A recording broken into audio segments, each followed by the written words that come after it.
Sebelum pembelajaran kita mulai, saya ingin pastikan Bapak Ibu dalam kondisi baik-baik saja, duduk senyaman mungkin karena kita akan belajar melalui online ya Bapak Ibu. Bapak Ibu sudah siap semuanya? Siap, Pak. Ya Pak. Baik, kalau misalkan sudah siap, kita akan mulai saja pembelajarannya.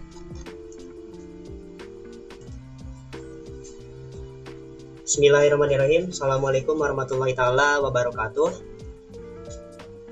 Warahmatullahi wabarakatuh. Hamdan wa syukurillah, mabadu, alhamdulillah pada kesempatan ini kita bisa bertatap muka meskipun lewat virtual ya Bapak Ibu. Mudah-mudahan kita semua yang hadir pada kesempatan ini dalam keadaan sehat. Amin ya Allah ya rabbal alamin. Baik, Bapak Ibu, untuk mengawali kegiatan kita pada hari ini, di mana kegiatan ini merupakan kegiatan pertemuan perdana bersama Bapak Ibu sekalian. Mari kita awali supaya lebih berkah pertemuan kali ini dengan bacaan basmalah bersama-sama. Bismillahirrahmanirrahim. Nah, karena ini merupakan pertemuan pertama, Bapak Ibu izinkan untuk memperkenalkan diri. Perkenalkan, nama saya Eran Wandani, tempat tanggal lahir saya ada di Tasikmalaya 23 Maret tahun 2000. Agama saya Islam, kemudian instansi saya ada di LPK Syababul Fikri, Kabupaten Tasikmalaya, Provinsi Jawa Barat. Nomor HP saya ada di 085 156 901 477. Kemudian email saya ada di eranwandani01@gmail.com ya. Silahkan nomor HP-nya di-save, kemudian emailnya dicatat. Nanti kalau misalkan ada keperluan untuk tugas, Bapak Ibu bisa menghubungi saya melalui nomor HP atau email tersebut. Sampai di sini jelas ya Bapak Ibu, ada yang tanyakan? Tidak ada ya, baik, terima kasih. Nah, selanjutnya kalau misalkan saya bilang semangat pagi, Bapak Ibu jawabnya pagi, semangat pagi, luar biasa gitu ya. Oke, sekali lagi, kalau misalkan saya bilang semangat pagi, Bapak Ibu jawab pagi, semangat pagi, luar biasa gitu ya. Bisa ya Bapak Ibu? Bisa. Oke, silakan mic-nya untuk dibuka terlebih dahulu. Semangat pagi. Pagi. Luar biasa. Oke, tepuk tangan untuk kita semua. Baik Bapak Ibu, nah pada kesempatan ini di sini saya ingin mengabsen terlebih dahulu ya. Yang saya sebut namanya, silakan bilang hadir atau raise hand ya, angkat tangannya. Bu Dwi Yuliani sih? Hadir, Pak. Pak Asep Supriyadi? Hadir Pak, hadir. Pak Curkan? Hadir Pak. Ada yang tidak hadir hari ini? Ada Pak. Ada siapa? Tidak ada keterangannya? Ada ya? Oke, sudah ada keterangannya. Baik, kita lanjut saja Bapak Ibu untuk materinya hari ini. Nah, pada soal ini karena kita ada di suatu kelas, untuk di kelas kita ada beberapa peraturan yang akan kita sepakati ya. Yang pertama di sini Bapak Ibu tolong perhatikan, itu dilarang terlambat. Nih, yang barusan terlambat, pastikan sudah ada konfirmasi terlebih dahulu baik sama Bapak Ibu, sama peserta ataupun sama saya sendiri ya. Yang pertama dilarang terlambat, kemudian yang kedua dilarang tidur ya Bapak Ibu. Perhatikan ketika materi disampaikan, Bapak Ibu simak, silakan catat kalau misalnya ada yang perlu dicatat. Kemudian untuk Bapak-bapak ini dilarang merokok ya Pak. Kemudian yang selanjutnya Bapak Ibu dimohon untuk matikan handphonenya atau bisa di mode silent ya, disimpan terlebih dahulu handphonenya. Kemudian dilarang membuat keributan ya, dilarang berisik. Kalau misalnya ada ditanyakan nanti ada sesinya. Oke, untuk rule of class sampai di sini, peraturan di dalam kelas bisa dipahami ya Bapak Ibu? Siapa? Ada yang ingin ditanyakan? Belum ada, Pak. Pak Curkan, ada yang tanyakan Pak? Enggak ada Pak, cukup jelas. Jelas ya. Pak Asep, jelas ya? Toilet Pak. Oh iya, izin ke toilet. Oke. Berarti untuk peraturan di kelas ini bisa kita sepakati ya Bapak Ibu? Bisa. Sepakat. Oke, terima kasih. Nah, selanjutnya di sini saya ingin menyampaikan kaitannya dengan K3. Ketika kita mengoperasikan komputer, silahkan Bapak Ibu demi keselamatan kita ya, kemudian keselamatan alat yang akan kita gunakan, Bapak Ibu silahkan jika terjadi sesuatu gunakan pintu darurat. Kemudian selanjutnya perhatikan tegangan listrik karena kita bekerja mengoperasikan komputer nantinya. Kemudian perhatikan potensi bahaya di sekitar, takutnya ada yang berbahaya ya Bapak Ibu. Pastikan Bapak Ibu aman dan nyaman. Kemudian jaga jarak juga, kebetulan kita virtual sekarang. Kemudian posisi duduk dengan baik dan benar ya, silahkan posisi duduknya yang senyaman mungkin. Pakai masker kalau misalkan perlu, kemudian jangan lupa cuci tangan. Oke, jelas ya sampai di sini? Jelas. Oke, baik. Nah, Bapak Ibu, selanjutnya Bapak Ibu, di sini saya ingin bertanya, Bapak Ibu ada yang pernah buat logo tidak? Belum, Pak. Belum. Kalau Pak Curkan pernah, Pak? Belum, Pak. Belum ya. Nah, Bapak Ibu bisa perhatikan di sini. Di sini mungkin ada beberapa logo yang mungkin sudah familiar ya bagi Bapak Ibu. Di mana di sini ada sedikit manipulasi pada logo tersebut. Jadi agak sedikit dipelesetkan ya. Yang tadinya ini McDonald harusnya di diabetes. Ada KFC juga ditambahkan redaksi teks atau objek teks. Kemudian di sini ada yang harusnya Puma jadi Coma. Kemudian logo Nike-nya terbalik, yang harusnya Adidas jadi Adidas, gitu ya. Kemudian yang selanjutnya, nah di sini ya bisa kita perhatikan sama-sama. Di sini ada manipulasi foto, di mana di sini kita tahu supaya Pak Curkan ini siapa Pak? Ronaldo, Pak. Ronaldo ya. Ronaldo ini kan pemain sepak bola. Nah di sini Ronaldo bekerja sebagai pegawai Indomaret ya. Nah ini memanipulasi foto. Kemudian di sini juga ada Avenger yang pakai seragam muslim. Kemudian dari edit teks, manipulasi gambar kembali. Nah Bapak Ibu, pada kesempatan kali ini berhubungan sekali dengan pembelajaran kita hari, di mana kita akan belajar ya kaitannya dengan desain grafis gitu ya. Tapi sebelum kita belajar menggunakan aplikasinya, nah di sini kita akan belajar terlebih dahulu cara membedakan perangkat lunak pengolah vektor dan bitmap ya. Ini adalah judul pertemuan kita hari ini, di mana untuk unit kompetensinya itu adalah merupakan mengoperasikan perangkat lunak desain. Untuk kode unitnya itu ada di M74100.009.02 ya. Nah, adapun untuk roadmap-nya di pertemuan kali ini berdasarkan TNA atau Training Need Analysis, kebutuhan pelatihan, kemudian dibuatkan pelatihan desain grafis. Di sini saya mengambil unit kompetensi mengoperasikan perangkat lunak, kemudian memilih perangkat lunak. Kemudian perangkat lunak dipilih sesuai kebutuhan, dan pada sesi ini nilai judul kita akan membedakan perangkat lunak pengolah vektor dan bitmap ya. Nah, Bapak Ibu, apa sih tujuan pembelajaran kita hari ini? Untuk tujuannya di sini peserta pelatihan dapat menjelaskan perangkat lunak yang relevan digunakan sesuai jenis-jenis dan perbedaan utamanya. Kemudian manfaatnya itu ada, setelah mengikuti pelatihan peserta mampu menjelaskan perangkat lunak yang relevan digunakan sesuai jenis-jenis dan perbedaan utamanya.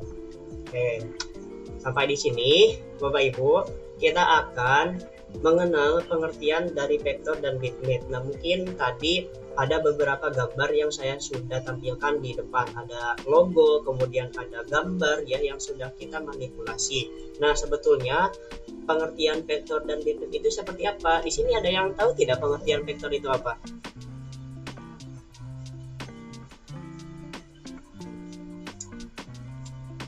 Belum tahu, Pak. Belum tahu ya? Oke, mari kita simak sama-sama ya supaya kita tahu. Kita akan ke pengertian vektor terlebih dahulu. Vektor adalah gambar yang terbuat dari beberapa titik dan garis atau poligon yang membentuk suatu objek, itu ya. Sedangkan bitmap di sini adalah gambar yang terbentuk dari banyak titik atau pixel dengan campuran warna di dalam grafis yang ada pada komputer. Nah, sebagai contoh tadi vektor itu saya tampilkan dalam bentuk logo, kemudian bitmap itu saya tampilkan dalam bentuk gambar yang saya sudah manipulasi ya Bapak Ibu. Nah, jadi sampai di sini harusnya Bapak Ibu sudah mengenal pengertian. Berikut pula dengan contohnya vektor dan bitmap. Ya, sampai di sini cukup jelas ya. Baik, Oke, kalau misalkan sudah cukup jelas, kita akan lanjut ke pembahasan selanjutnya. Nah, di mana sekarang kita akan membedakan perbedaan vektor dan bitmap, gitu ya.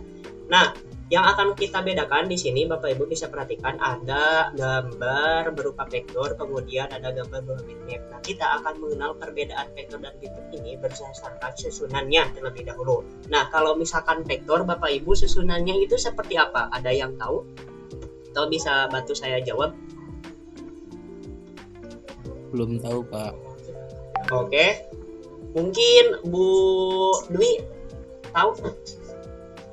Belum tahu juga, Pak. Baik, oke, saya jelaskan kembali ya Bapak Ibu. Jadi di sini untuk gambar vektor ya, kalau misalnya dilihat dari susunannya itu tersusun dari titik garis dan bentuk atau shape ya. Gambar bitmap, nah sebaliknya ini gambar bitmap itu tersusun dari titik-titik berwarna piksel dalam suatu grid. Nah, kalau misalnya melihat dari segi susunannya, gambar vektor itu mempunyai resolusi yang fleksibel Bapak Ibu.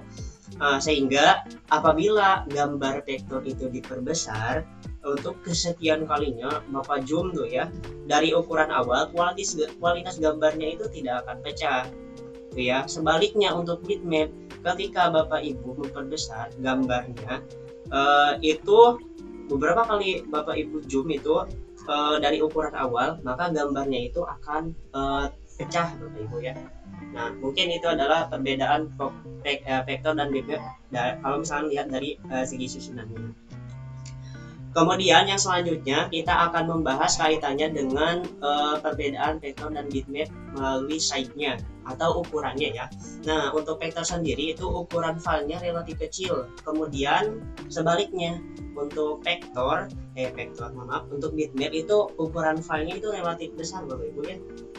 Gitu. Jadi kalau misalkan Bapak Ibu nanti ingin menggunakan atau membuat pengolah vektor atau bitmap, silakan. Kalau misalnya ingin memperhatikan size-nya, ini ukuran vektor relatif kecil ya, sedangkan bitmap itu ukurannya relatif besar. Terakhir Bapak Ibu, ini kegunaannya ya, tadi juga sudah dijelaskan di awal bahwasanya untuk vektor itu kegunaannya kita bisa membuat, kemudian di sini ada logo, kemudian ada flyer, kemudian bisa brosur dan sebagainya. Itu sangat bisa sekali Bapak Ibu untuk gunakan membuat logo melalui vektor tersebut. Kemudian untuk bitmap sendiri itu kegunaannya tadi juga sudah disampaikan, itu untuk memanipulasi foto, mengedit foto atau gambar, itu sangat bisa sekali ya. Baik, sampai di sini ada yang tanyakan atau cukup jelas? Jelas ya? Baik. Oke, terima kasih. Kalau saya tanyakan, kita akan lanjut. Nah, Bapak Ibu, kita akan membahas jenis dan fungsi perangkat lunak desain grafis. Oke, jenis yang pertama di sini ya, ada aplikasi atau softwarenya, itu adalah CorelDRAW ya. Nah, CorelDRAW sendiri itu fungsinya untuk apa? Nah, perangkat lunak ini, CorelDRAW ini itu adalah perangkat lunak pengolah vektor. Itu ya. Dan kegunaannya tadi juga sudah disampaikan, itu untuk membuat logo, flyer ya, dan sebagainya. Sedangkan nah di sini ada jenis ya atau perangkat lunak desain grafis, ini ada Adobe ya, Adobe Photoshop, dan fungsinya itu adalah perangkat lunak pengolah bitmap. Dan di Adobe Photoshop ini kegunaannya Bapak Ibu bisa mengisi gambar, kemudian bisa mengedit gambar atau foto kita, itu sangat bisa sekali ya. Jadi jelas ya Bapak Ibu, coba ulangi lagi untuk jenis perangkat lunak desain grafis yang kita pelajari sekarang. Yang pertama ada CorelDRAW. Kemudian yang kedua ada Adobe Photoshop ya. Gitu. Baik ya, sudah jelas Bapak Ibu, ada yang tanyakan sampai di sini? Oke, cukup jelas ya. Oke, kalau misalkan jelas, nah di sini terakhir kita akan memilih perangkat lunak desain grafis itu yang harus digunakan oleh Bapak Ibu. Bapak Ibu itu seperti apa? Nah, kalau misalkan Bapak Ibu ingin memilih perangkat lunak desain grafis, Bapak Ibu itu harus memperhatikan ini. Yang pertama itu ada kebutuhan, kemudian yang kedua ada spesifikasi komputer, gitu ya. Kalau misalkan kebutuhan itu silakan Bapak Ibu pilih sesuai passionnya atau tugas yang akan dikerjakannya.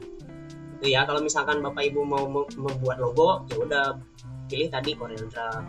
Kemudian kalau misalkan yang kedua itu sebagai komputernya Bapak Ibu bisa pilih sistem operasi dan penyimpanannya itu harus sesuai dengan kapasitas atau ukuran dari aplikasi yang akan kita gunakan supaya untuk mempermudah Bapak Ibu nanti menggunakannya.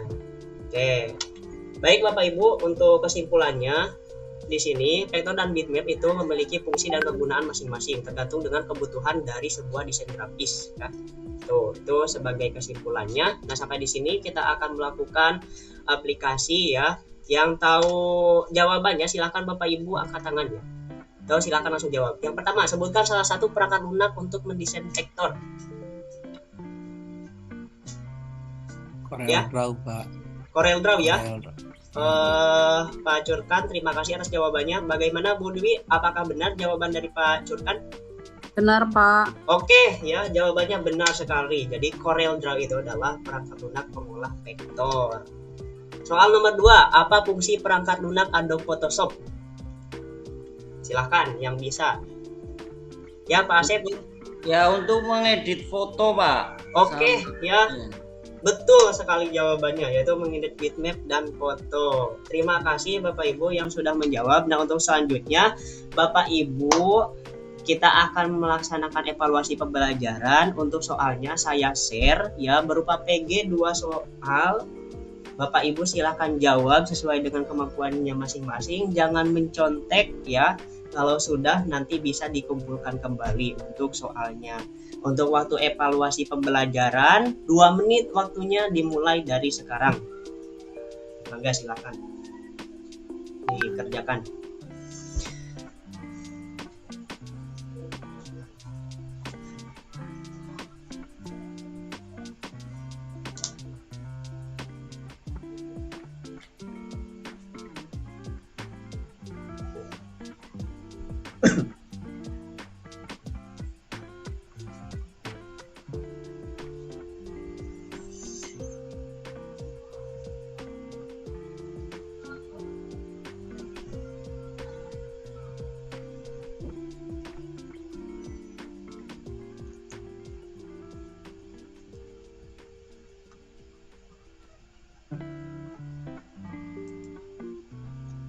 Waktu kalau evaluasi 2 menit berarti teh mungkin ada 18 menit.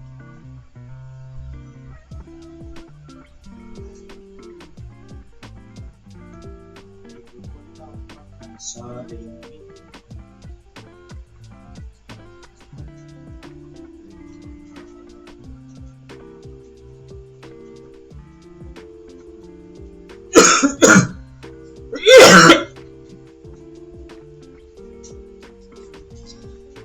Baik Bapak Ibu, untuk waktu evaluasi masih ada 1 menit.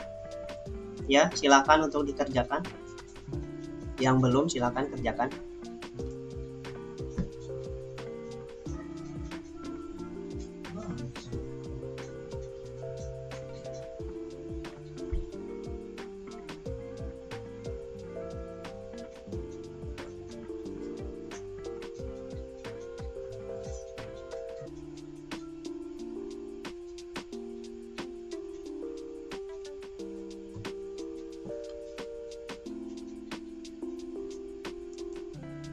Baik Bapak Ibu, mohon perhatian untuk waktu evaluasi pembelajarannya sudah selesai. Terima kasih Bapak Ibu yang sudah menjawab ya evaluasi pembelajarannya. Nanti saya akan coba cek kembali. Intinya Bapak Ibu semuanya sudah good dengan menuntaskan evaluasi pembelajarannya. Silakan untuk dikumpulkan evaluasi pembelajarannya.